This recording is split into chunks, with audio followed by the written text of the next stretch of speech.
if the stores are all closed. Whatever happened to Led Zeppelin? Everyone knows they ended in 1980. But what if I told you the real story of their last days has never been fully told? The untold truth starts 18 months before September 25th. 3 warning signs nobody talks about. Studio changes that split the band apart. And one last night that changed everything. By the end of this video, you'll know what actually happened. Led Zeppelin was on top of the world. They'd sold over 200 million records. Stairway to Heaven was everywhere. But changes were already happening. That summer, they played Knebworth, 400,000 fans over 2 nights. The biggest rock shows in British history. The crowd went crazy. The performances were legendary. Bob Spitz wrote a book about Led Zeppelin. He said the band had problems inside the group. John Bonham's struggles with drinking were getting worse. The Independent newspaper wrote about this too. Here's what happened next. 3 warning signs over the next 18 months. Studio changes that affected how they worked as friends. Creative shifts nobody expected. And one rehearsal that ended it all. This is the complete story of Led Zeppelin's last days. The choices they made, the friendship they protected, and why they walked away from millions of dollars. Warning sign number 3. Knebworth in 1979. 400,000 people saw the greatest rock show of their lives, but Uncut magazine said there were sound problems throughout both nights. The monitors weren't working right. Fans who were there said later on Reddit that some parts felt rusty, even though the shows were still incredible.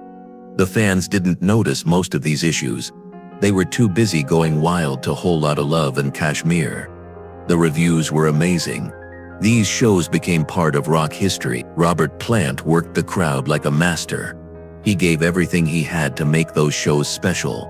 The band played amazing shows despite all the sound problems. The fans went home with memories that would last forever.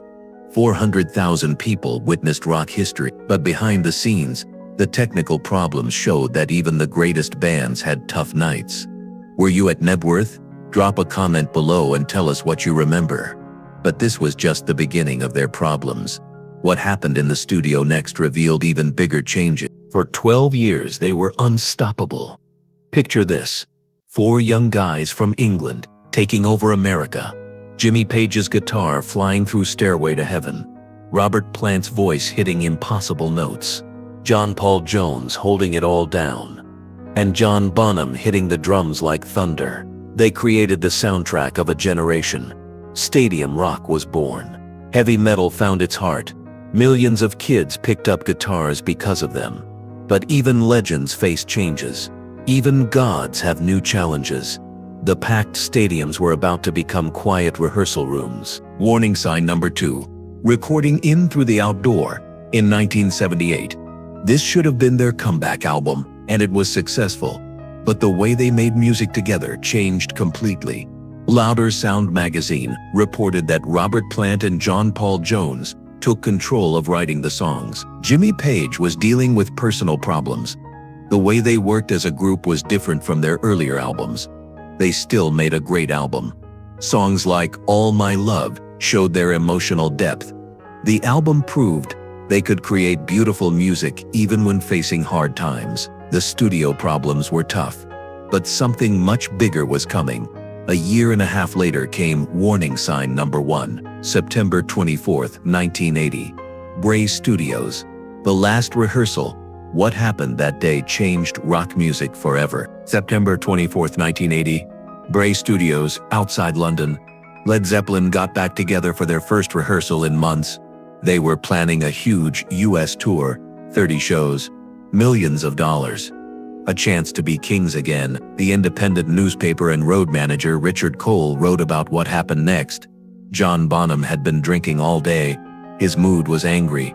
They had to stop early because John was too drunk.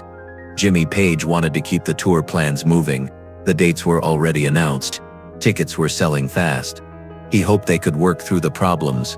The rehearsal didn't go the way anyone hoped. Richard Cole wrote in his book that it ended suddenly because of Bonham's drinking. That night, John went to Jimmy's house in Windsor. They were supposed to plan the tour details. Instead, it became Led Zeppelin's last night as a complete band. The next day, September 25, 1980, John Bonham was found dead at Page's house. He died from drinking too much and choking on his own vomit. John Bonham wasn't just a drummer. He was the heartbeat of Led Zeppelin. Listen to Good Times, Bad Times. That thunderous opening, that's John announcing himself to the world. Or When the Levee Breaks. Those drums don't just keep time. They create earthquakes. He had a wife, 2 kids, a farm in the countryside. He loved cars and beer, and making people laugh. Even the strongest people sometimes struggle. And sometimes even best friends don't know how to help. 1 month later, the band had to make the hardest decision of their lives. October 1980, Bob Spitz wrote that the 3 surviving members met in Jersey. Manager Peter Grant was there too. The whole music world was watching. What would Led Zeppelin do? Grant had suggestions. People mentioned Phil Collins and Cozy Powell as possible drummers. They could have picked from the world's best musicians. The money offers were huge. Kerrang! And magazine reported that promoter Bill Graham offered $10 million for a U.S. tour. That's $30 million in today's money. But Robert Plant was firm about his answer. Kerrang! Quoted him saying, "Without Bonzo it's not Zeppelin. It's just 3 guys pretending."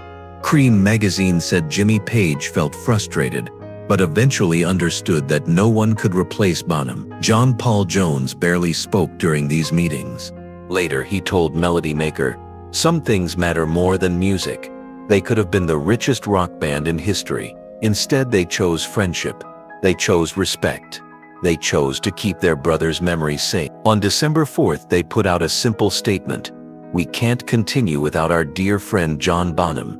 If this moves you, hit that like button and let us know in the comment. But this wasn't the end of their story. It was the beginning of their legend. Think about it. Led Zeppelin could have kept going for decades. They could have become an oldies act.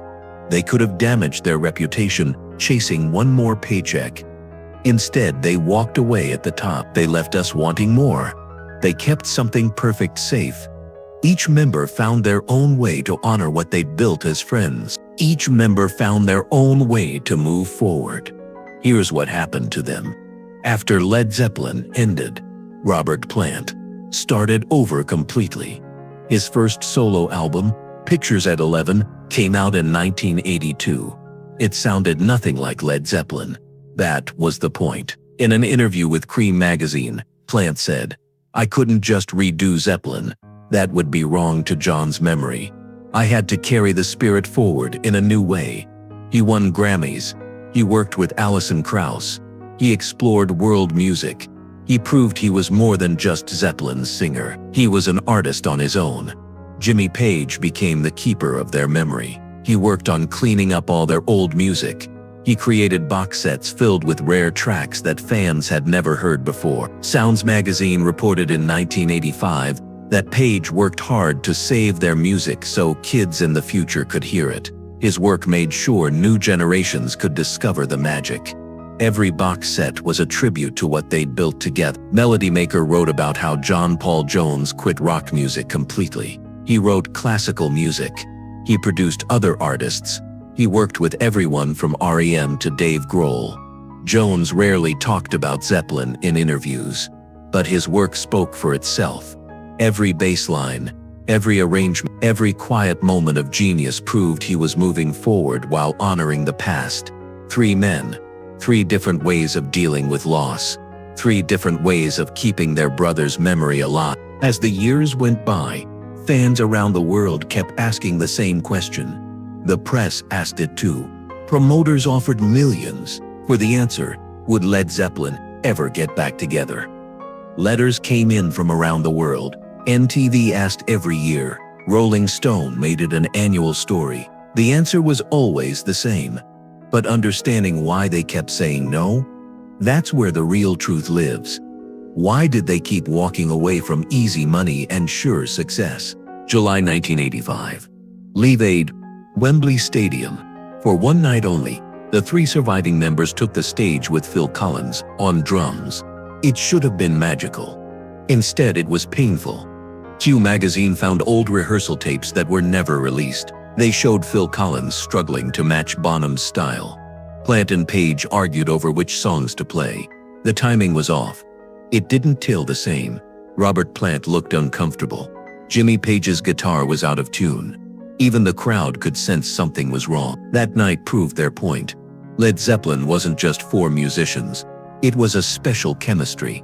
Without John, the formula was broken. But there was one exception. 1988, Atlantic Records' 40th anniversary concert. Jason Bonham, John's son, sat behind the drums. Modern Drummer magazine wrote that Jason was terrified. Robert Plant helped him through Kashmir, whispering encouragement between verses. For 15 minutes, the ghost of Led Zeppelin returned. The 2007 O2 Arena show was their closing statement. One night, 20 million people tried to get tickets. They could have toured the world and made billions. Instead, they played once and walked away. Mojo magazine quoted Robert Plant saying, "Doing it just for money was never what Led Zeppelin was about." What do you think? Should they have kept going? Let us know below. So whatever happened to Led Zeppelin? They became legends forever. 300 million records sold worldwide. Rock and Roll Hall of Fame members. Rolling Stone's list of greatest bands ever. But those are just numbers. Their real legacy lives in every kid who picks up a guitar, every drummer who tries to match Bonham's power, every singer who reaches for Plant's heights, every bass player who discovers Jones's brilliance. Alternative Nation quoted Dave Grohl talking about Led Zeppelin's influence. Heavy metal would not exist without Led Zeppelin, and if it did, it would suck. That's the kind of impact they had on music. The 2007 reunion showed they were still huge. 20 million ticket requests crashed the website. Tickets sold for $10,000 on the black market. For one night, 3 generations came as one to celebrate rock music. But here's the beautiful thing, they could have kept going. They could have toured until they were 8. They could have milked every last dollar from their fame. Instead, they chose something harder. They chose to keep something perfect safe. They chose to honor their fallen brother. They chose friendship over fortune. Their last days weren't an ending. They were a choice to keep something sacred. They knew exactly when to stop. Now you know what happened to Led Zeppelin. Not just the facts, the heart of it. What's your earliest Led Zeppelin memory? Was it hearing Stairway on the radio? Seeing the song Remains the Same? Finding your dad's old records? Drop a comment and share your experience. This community keeps their music alive. Do you think they made the right choice, walking away instead of carrying on? If you want more untold stories of music legends, hit that subscribe button and ring the notification bell. We're diving deep into the moments that shaped rock history. Coming next video, whatever happened to Led Zeppelin's 4 members, the individual journeys of Plant, Page, Jones, and Bonham's legacy. Thanks for watching. Keep the music alive.